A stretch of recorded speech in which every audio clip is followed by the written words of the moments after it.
প্রধানমন্ত্রী তারেক রহমানের সাথে বৈঠক করেছেন ঢাকায় নিযুক্ত ভারতের হাই কমিশনার দীনেশ ত্রিবেদী।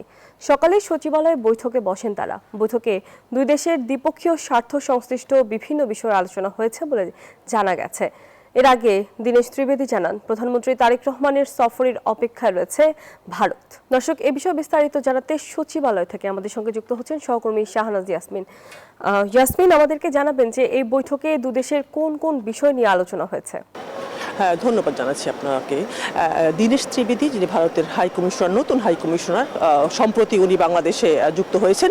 এবং দীনেশ ত্রিবেদী এমন এক সময় বাংলাদেশের হাই কমিশনার হলেন যেই সময়টাতে বাংলাদেশ ভারতের যে দ্বিপাক্ষিক সম্পর্ক, সে সম্পর্কে নানা রকম টানাপোড়েন চলছে এবং সবচেয়ে বড় টানাপোড়েন হলো রাজনৈতিক টানাপোড়েন।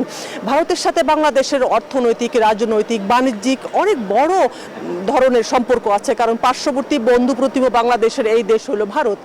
কিন্তু 24-এর 5 আগস্ট শেখ হাসিনা যখন ভারতে চলে গেলেন, এখন বর্তমানে শেখ হাসিনা সেখানেই আছেন, তারপর থেকে আসলে বাংলাদেশের সাথে ভারতের সম্পর্কের রাজনৈতিক নানা ধরনের মোড় নিয়েছে।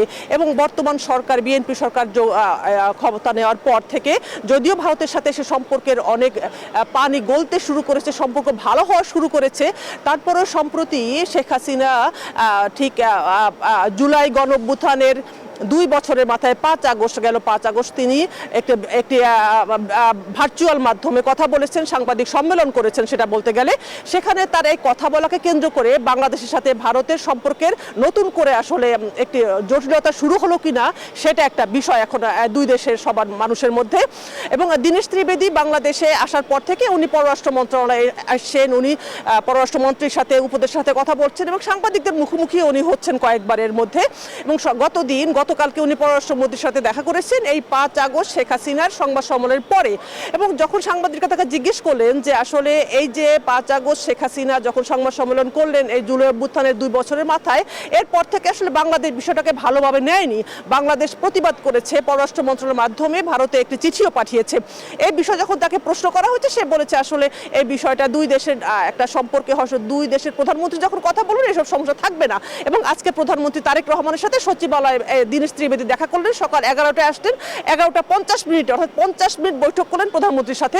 এই বৈঠকের যে বিষয়গুলো আসলে আসার কথা, দুই দেশের যেমন রাজনৈতিক, অর্থনৈতিক সম্পর্ক, দেখুন দীনেশ ত্রিবেদী প্রথম আসার পরে বাংলাদেশের হাই কমিশনার হিসাবে প্রধানমন্ত্রী তারেক রহমানের সাথে প্রথম বৈঠক এটি। সেই বৈঠকে একটা সৌজন্য সাক্ষাৎ হবে। আসলে ভারতের সাথে যেহেতু আমাদের নানা ধরনের সম্পর্ক আছে, সেই সম্পর্কে সবার আসলে আগে থেকেই সবার ধারণা, যেহেতু শেখ হাসিনার সাম্প্রতিক প্রেস কনফারেন্স নিয়ে আলোচনা হবে, এই বিষয়টি আলোচনা হয়েছে। যেহেতু অর্থনৈতিক, পানি বন্টন চুক্তি, রাজনৈতিক, আমাদের দুই দেশের নানান বিরোধ মীমাংসা নিয়ে আলোচনা হবে। এবং এরপর প্রধানমন্ত্রী সচিবালয় থেকে অন্য প্রোগ্রামে চলে গেছেন, দীনেশ ত্রিবেদীও বের হয়ে চলে গেছেন এবং পররাষ্ট্রমন্ত্রীর সাথে ছিলেন, পররাষ্ট্র উপদেষ্টার সাথে ছিলেন। তারা পররাষ্ট্র মন্ত্রণালয়ে গিয়ে এই বিষয়ে একটি সংবাদ সম্মেলন করে জানাবেন আসলে প্রধানমন্ত্রী তারেক রহমানের সাথে দীনেশ ত্রিবেদীর কি বৈঠক হয়েছে, তখন হয়তো আমরা বিস্তারিত জানতে পারবো। ইয়াসমিন, ধন্যবাদ আপনাকে।